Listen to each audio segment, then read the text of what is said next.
Alright, well, I was gonna make like a bad news guys video, then you'll know that I probably won't be able to make any videos for the next week or two because storage issues. Especially since I have 31 minutes left, which I apologize for the lack of videos lately. I know I wanted to do a video where I show you guys how you can make your own costume for Tron Ares, and then I was gonna try to do a movie vlog. I do have footage for a vlog, just not much to make it a movie vlog, but I will include it in this video. Hopefully, I don't know. We shall see. It's just, it's not even videos or photos that is causing storage. Do you want to know what is causing storage on my phone? Apps. And I barely have any on this damn phone. Just, I'm hoping either my dad or Nana help me out with it, because it's affecting my, I can't make any videos if I got storage on this thing. Alright then, since I got 31 minutes left, I better make it count. So, hello everyone, we're back to another TRILOGY review on the channel. Again, apologies for lack of videos, and I'm a bit late on making this, as Tron Ares had came out recently. Now, I didn't take notes on my thoughts with Tron and Tron Legacy, but I think I know which topics I would like to discuss. But yeah, as for the clips I recorded that were supposed to be for my Tron Ares movie vlog, I will include them by the very end of this video. But with that being said, let's get on with the review, shall we? Alright, to give you a background history with where I'm at on the Tron franchise, I've been aware of its existence. I would say that Tron Legacy is probably part of my childhood era, because I remember that movie the most, even though I'm not sure if I have seen it during my childhood, but I know that it was part of my childhood, so I must have seen it at some point. Now, I'm not a longtime fan of the franchise, but from what I've seen, this looks to be my cup of tea. So yeah, with that out of the way, let's discuss my thoughts on the first Tron movie that came out in 1982. This is the first time I have seen this movie, actually. I've only seen it once, and after watching Tron Legacy, I've been wanting to revisit again, but I'm gonna explain that later when I get to Tron Ares. But yeah, I have never seen this movie until recently, about a month ago, in preparation for Tron Ares. I wanted to wait until October. I feel like, you know what, it's probably best to watch these movies early, so I'm not rushing in on trying to watch these movies. Learned that lesson a couple of times with other movie franchises. But yeah, I've only seen this movie once. I do plan on rewatching it again sometime before I go see Tron Ares for a third and final time. Yes, I've seen the movie twice in theaters. One in 4DX, which was at an early access screening on Wednesday, and in IMAX the next day after. But yeah, I had seen a quick preview of this from a trailer promotion for Tron Legacy that was showcasing Tron and Legacy in preparation for Ares, and I feared that, oh boy, this might be a tough watch. I don't know. We shall see.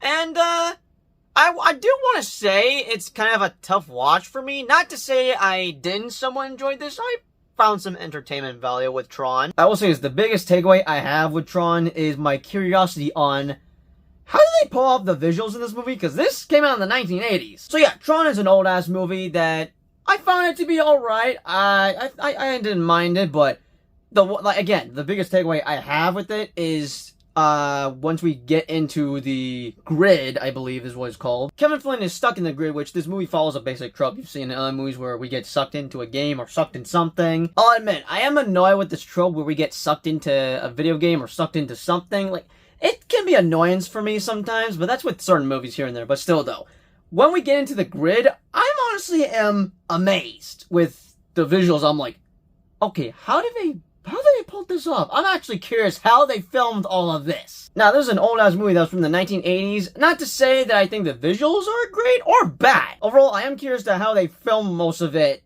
like that for the grid. Like, how did they pull that off? I know some of the characters in the grid are wearing, like, weird-looking costumes. As for the discs they have on their backs, that are literal frisbees, by the way, I'm curious to how they filmed all that. So I'm like, rather, what is the word I'm looking for? Intrigued. That's the word I'm looking for. I'm rather intrigued, and I'm curious to how they filmed all that. I'm rather impressed. So that'll probably be my biggest takeaway with Tron, is pretty much the visuals in this movie. But yeah, since I'm not like a longtime fan, I don't know jack squat about the mythology with Tron. Other than that, involves AI, algorithms, stuff like that, and based on a video game? Well, I'm not sure if this is based on a video game, but the whole concept is like a video game or something. I don't know. I've not done that much homework with the whole Tron franchise, as I'm a noob with it, basically. Then again, I don't think I was aware about this movie until when did I become aware of this? Because the only movie I had known to be aware of was Tron Legacy because before I knew about this, I figured there was only one until I found out, oh snap, Legacy's supposed to be the sequel? I thought there was I didn't know there were 2 movies. But speaking about the costumes, I do dig some of the costumes, and I do like the villain in this movie that is named... Crap, I forgot the villain's name, but... Not a bad looking costume design. And the only standout characters for me, I would say, go to Kevin Flynn and Tron, who is beloved by many fans, as he's a character in the grid that fights for the users, which the users, I guess, are us, that would be playing them in games or something. I don't know. Like I said, I don't know all the lore behind Tron, as I'm basically a newcomer, even though I am sorta into this. Mainly with Legacy, because I remember that movie the most during my childhood. I am just not aware if I saw it in theaters with my mom, since my mom took me to the movie theaters a lot as a young lad. But I won't lie, I only remember fragments of this movie, and I could say that, oh, it's a forgettable movie. No, I would not. It's a decent enough movie. But alright, to give you a quick recap of what the movie's plot is, basically, Kevin Flynn is a game engineer, or some type of code engineer. I can't remember the right word specifically, but he's trying to find proof that his ideas were stolen by this other guy who is kind of a main villain, but also plays... Actually, Kevin Flynn, the actor that plays Kevin Flynn, plays like 3 different characters, or 2, I believe, in the movie. 1 Clue, and then himself. While the main villain plays 2 different characters, the main villain and the other guy that is responsible for stealing Kevin Flynn's ideas in the movie. But yeah, Kevin Flynn breaks in with this other guy who I forgot the guy's name, but this other actor also plays 2 different characters in this movie. One that is Tron's user, but also Tron himself. But yeah, Kevin Flynn is trying to find proof, and that's how he gets sucked into the grid thanks to the Master Control, who's kind of like the main villain as well. I don't know if I explained that all that well, but that's basically the gist of it. And yeah, he is trapped in there until he comes across Tron, and they both team up to find whatever they need to take down Master Control, and yeah, they all win at the end. Everyone is free from this Master Control AI algorithm, whatever the hell it's called. And Cable Flynn is able to head back into his real world. Oh, hey, the Distractable Podcast! I literally see it on my screen. I'm sorry, I got distracted there. And he does take down the other main villain that was stealing Kevin Flynn's ideas, and he becomes the owner of the Encom company. My rating with it after I finished watching it was like a 7.5 out of 10, but I will say this, my rating has kind of changed, mainly due to watching Tron Ares, which, again, I'm going to explain why when I get to that. But yeah, my overall thoughts with Tron? Yeah, I had fun with this movie. Sure, it may have been a tough watch at times, but it's not that bad. The biggest takeaway I do have is its visuals that I'm like impressed with, and I'm curious, okay, how did they film all this? Because I'm rather kind of impressed. As for the world itself we're in, which would be the grid, despite my annoyance with characters being sucked into something, I might let it slide here because the grid is kind of cool, and I do like some of the neon lights that some characters are wearing, where Tron's wearing like blue outfit. Well, the main villain's got like a red outfit going on, but yeah, I would say my rating is a 7.5 out of 10, but that's not my official rating as of right now, but I'll reveal it later once I talk about my thoughts with Tron Ares. Now, moving on to my thoughts with Tron Legacy, the one movie I remember the most during my childhood. I would like to say that recently this was my first time watching it, but there's a good chance I may have seen it during my childhood. But you wanna know what blows my mind about this movie? I'm gonna find out who the director is. And it's the same guy that brought us not only Top Gun Maverick, but also F1. And what's crazy was that this was his first ever movie this guy has directed, and man did he cook, because this movie was awesome! Actually, I think I'm more shocked to find out that not many people liked this movie when it first came out. Now, as of right now, it's a cult classic. I've heard nothing but big praise for this movie, as everyone loves it. But what blows my mind is that nobody liked this when it first came out. What's also kinda insane is that both of these movies had great visuals, yet they both bombed at the box office. What's up with that? But anyways, before I get to my actual thoughts of the movie, I had a totally different idea of what I thought this whole franchise was, specifically with this movie. At one point during elementary school, there was one graphic novel I remember grabbing from the library that caught my attention. And I didn't read it exactly, mainly just looked through the pictures, because you do that a lot as a kid, just look through pages in a book. But after watching this movie, I need to find that book, because now knowing certain context here and there, yeah, whatever I thought back then when I was just looking through that book, whichever book it was, I can't remember exactly, whether it was Revolution or Uprising. No, wait, that's the anime TV show that I'm currently watching, by the way, right now. But yeah, I need to find that book, because whatever I thought was going down in that book, I got it all wrong, because having to watch the movie, I now have like better context of certain stuff here and there. Specifically with Clue and Kevin Flynn. But yeah, having to find out that this is the same guy that directed Top Gun Maverick and F1, I knew I was gonna somewhat enjoy this movie because F1 is definitely one of the best movies to come out this year, and Top Gun Maverick, oh, definitely one of the best legacy sequels we've gotten, and this would definitely be added in that category because I would say I liked this a lot more than the first movie. And after watch 3 Tron movies, I would say this is the best in the trilogy. This movie takes place a couple years later, and we're following Kevin Flynn's son, Sam Flynn, who gets sucked into the grid and finds out that, oh, so my dad didn't, like, run away. He was trapped in the grid because his clone, well, not clone, his AI algorithm named Clue, had a coup on him and took over the grid. And I don't know, watch these movies, I definitely would like to watch some BTS stuff on how they had filmed some of the stuff exactly. Mainly for when we're in the grid, because I am rather impressed. Because the visuals are outstanding. Like, I am obsessed with how the world looks into the grid and how everyone is dressed up in these neon suits, or whatever you want to call them. And I may want to grab myself one of those discs because they're cool looking. Also, I think we can all agree that Cora was a bit of a baddie in this movie. I'm not sure that was the right word to use, but how we feel about it, we all feel the same, right? Sam Flynn, you're one lucky son of a bitch. Anyways, back to topic. Also, another complaint I've heard is the de-aging on, Jeff Bridges as Clue, because Jeff Bridges plays both, Kevin Flynn and the main villain for this movie. Look, I get that CGI can be a hit or miss, especially when you're de-aging somebody, but I had no issues with how Jeff Bridges looked as Clue in this movie. Sure, it might weird you out a bit, as he looks like a fully CGI character, but I didn't mind it. I thought it looked good on him. But speaking about Clue, I really liked him as a villain in this movie. As his main goal is to get out of the grid and basically take over the planet, as he doesn't like anything that is imperfection, as he was tasked by Kevin Flynn to create the perfect system. Also, Tron does come back in this movie, except he slightly turns bad and becomes the Rinsler thanks to Clue, which I was shocked to find out later at the end. I'm like, oh snap, that was supposed to be Tron? But he does turn good later in the end, and I'm like thinking, oh no, he's dead, but no, he's fine. He just sank at the bottom of the river, and his outfit turns from orange to blue. But yeah, I can see why this has become a cult classic and why many people love this movie. As I'm gonna say this right off the bat, Tron Legacy is one of the best movies to come out in 2010. And it's definitely being added to my top 10 favorite list of 2010. Oh wait, I'm forgetting one more thing that I also enjoy about this movie.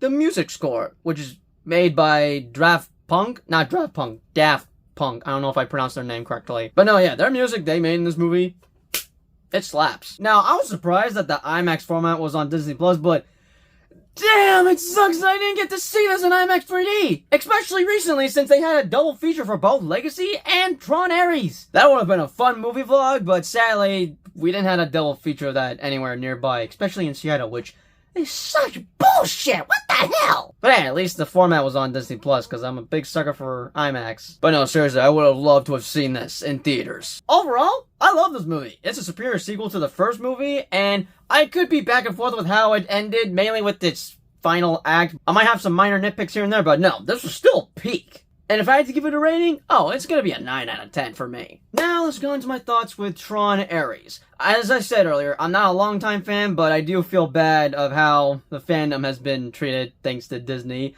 mistreating this franchise, because, as I mentioned, Tron Legacy didn't do well at the box office, and now we have a sequel 15 years later, except not everyone was excited for this one, specifically because of Jared Leto being in the movie. Where am I at with the actor?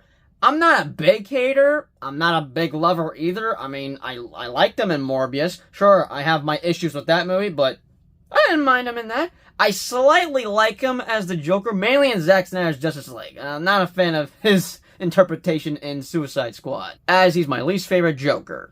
But yeah, when I heard that he was cast in this movie, I was like, oh, okay then. Because I'm not that big of a hater. I can understand why y'all be hesitant with going into this movie because he's in the movie, or that, oh, this movie's gonna fail now because it's got Jared Leto in it. But what caught my attention with this movie was that the algorithms would now be coming from the grid into the real world, and I was like, oh, that's a nice change of pace. Plus, we would kind of see Kevin Flynn's fear come to life because he didn't want Clue to get out into the real world, and now it sort of happens in this third entry. But overall, I was looking forward to this movie. I didn't care if I had any issues with Jared Leto being in it. I like him as an actor fine enough, but when I heard the reviews for this movie were mainly negative, I was concerned that, oh, am I not going to enjoy this movie? Please, I just made a costume for this. I've been looking forward to checking this out. But history seems to repeat itself because back in 2010, not many people liked Legacy, and now, 15 years later, it's a cult classic. That might happen again with Tron Ares, but what are my honest thoughts with the movie? Yeah, screw the critics. This movie was epic. After watching 3 movies, count me as a Tron fan because after watching this, give me more. I want a 4th movie. Especially with that post-credit scene. Yes, there's a mid-credit scene. Stay for the credits. But no, seriously though, I really had a good time watching Tron Ares. While I still think Legacy is the best in the trilogy, this could be my favorite. Then again, I think I might have both Legacy and Ares as my favorite. By the way, I really enjoyed this movie. As for Jared Leto, he's fine in the movie. In fact, I think this is probably his best movie out of his filmography I've seen so far. And I've only seen him in like 2 different movies. Actually, make that 3 if you count the Haunted Mansion that came out in 2023. But still, I had no issues with Jared Leto. I actually enjoyed him a lot in this movie. Along with the main villains, which would be Jillian Dillinger, who is the grandson of the Dillinger guy from the first movie. Along with Athena, who is another main villain in this movie, but an algorithm. If I had to pick any negatives or nitpicks I have with this movie, I can't think of any really, so I'm gonna get on to the pros I do have. Watching this in 4DX was fun. The downside of it was me and my mom were on the front row because it was an almost packed theater, and the 4DX experience nearly damaged my costume, although it's still in one piece. It's not badly as damaged. But yeah, I wanted to see it in IMAX, but my mom wanted to go see it in 4DX, and I was like, alright, screw it, let's do it. So I saw it again in IMAX the next day, and yeah, I really enjoyed it. Would have been nice to have seen it in IMAX 3D, but oh well. I just hope that this format will be added onto Disney+. But yeah, I really enjoyed the action in this movie, especially around like the 3rd act once we get the algorithms coming into the real world. And the score, man! 9 Inch Nails! Oh man! I was vibing throughout the entire movie. Now, would I have liked to have seen a continuation with Sam and Cor from the last movie? Oh, heck yes. But I didn't mind that we took a different approach with this 3rd entry, but I would definitely like to see a continuation of their story in a 4th movie. Oh, one more positive I forgot to mention. The visuals of this movie, chef's kiss. Now, you might agree or disagree with me on this, but I think this was made for the fans of Tron. Because we do get callbacks to the first movie and the second movie. And as for the scene where we get to see Ares going into the original grid to meet Kevin Flynn, because the main plot for this movie is that Ares wants to become a real boy. Basically similar to Pinocchio, how he wants to become a real boy. But yeah, when we get to that scene specifically, it made me appreciate the first Tron movie to the point I might give that an 8 out of 10. But what is my rating for this movie? I could be back and forth with 4 stars or 5 on Letterboxd, but for now, a 10 out of 10. I'd say this was probably one of my favorite movies to come out this year, but not sure if I'll crank up to my top 10 because I got too many movies on my list that I'm gonna have issues on, like, oh crap, what should I put on my top 10 list? But Tron Ares is a movie I really had a good time in theaters, and I highly recommend you go check this out on the biggest screen possible. But seriously though, after watching this movie, and seeing that post-credit scene, which, I'm not gonna lie, that shit had me hyped up. I won't spoil nothing, but like me just watching 2 movies, just a casual moviegoer, seeing what went down that post-credit scene, oh, I need a 4th movie now! But yeah, standout characters to me have to go to Ares and Eve in this movie. But with that being said, those are just my thoughts on Tron, Tron Legacy, and Tron Ares. I would have liked to have gone into more in-depth thoughts, but sadly, I've about used up all my recorded usage on this damn phone. Thanks to storage issues, which it never ends! Hopefully either my Nana or my dad can help me out fix that issue on my phone, because I might not be able to post any videos due to me having storage issues on my phone. But I hope you guys enjoyed this triple movie review. Definitely let me know your thoughts, comments down below. Which movie is your favorite in the Tron series? I could be back and forth with Legacy or Ares, but Legacy is the best in the trilogy. I will say that. Both Tron and Legacy are streaming on Disney+, while Ares is now playing in theaters. And with that being said, that's all I got for this video. Enjoy this clip I have of me walking into the theater dressed up in costume for Tron Ares.